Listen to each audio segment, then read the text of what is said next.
Hello, my name's Dave, Crazy Dave, and today I'd like to look at some of the interesting properties of water.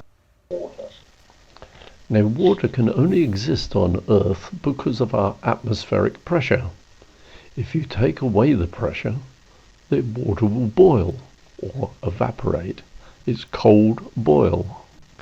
As you can see, by lifting this plunger, this piston, I cause a partial vacuum.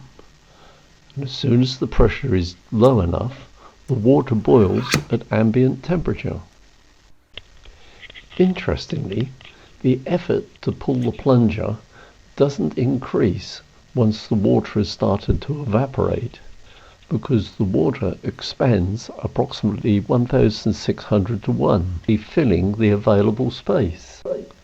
As this tube is 16mm diameter bore, it gives a surface area on the piston of approximately 2 square centimeters, and the load required to make enough vacuum to turn the water to vapor is approximately 4.5 kilos, which is 9 kilos per square centimeter, creating a partial vacuum.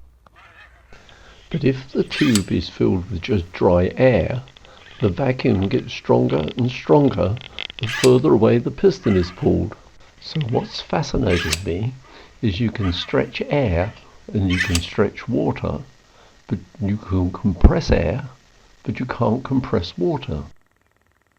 To demonstrate this, I have a small weighted balloon in a tube of water, which floats until I put some pressure on the water, which squeezes the balloon so it's no longer buoyant and sinks.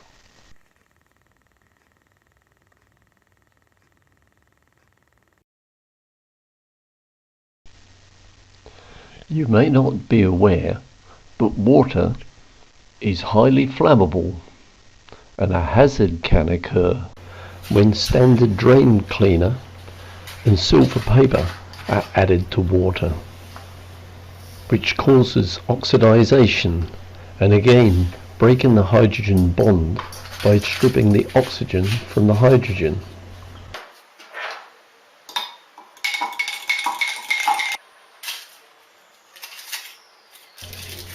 I'm only using caustic soda to speed up the operation. The same scenario could occur with a rusty nail in salt water or an old anchor chain in a boat locker.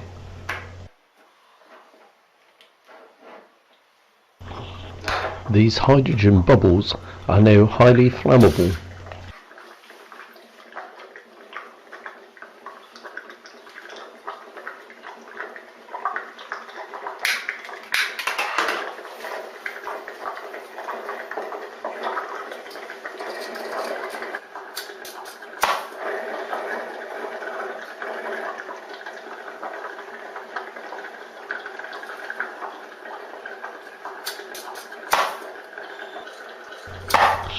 This volatile vapor is easily ignited by the smallest spark. A PP3 battery and a piece of wire wool is all that's required. A hazardous atmosphere is created when water is exposed to electricity or corroded metals. For this reason, I would recommend that all electrical equipment is protected by a suitable fire extinguisher containing a non-conductive extinguishing medium. Magnesium is not easily ignited, but once on fire it will burn at a very high temperature in excess of 2000 degrees centigrade. Some manufacturers are recommending a liquid extinguishing agent, but in my experiences, this has proved useless, if not dangerous. This could be because the extreme heat of magnesium will cause the liquid to boil, expanding it to a steam and disturbing the magnesium particle. If the liquid is water-based, the effect could be even worse, as the extreme heat of magnesium will cause the hydrogen bond of the water to break, releasing hydrogen and oxygen, which are both highly flammable. If left undisturbed, magnesium or titanium will eventually burn out, so the risk is relevant to the quantities involved. Typically, magnesium or titanium swarf will burn quite slowly if undisturbed,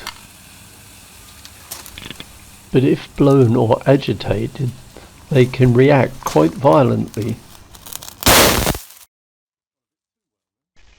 When machining magnesium or titanium, it's imperative that the cutting oil is turned off in the event of ignition.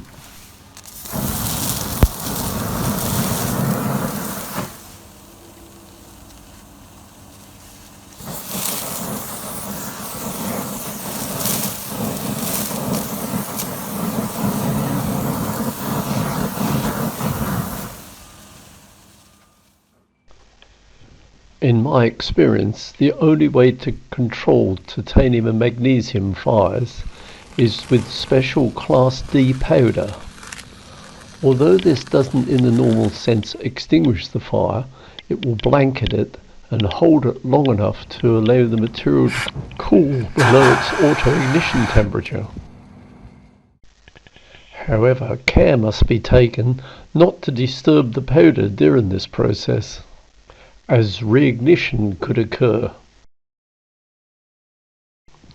Having allowed time to fully cool, small particles of unburnt magnesium can be found, confirming that the magnesium had been extinguished.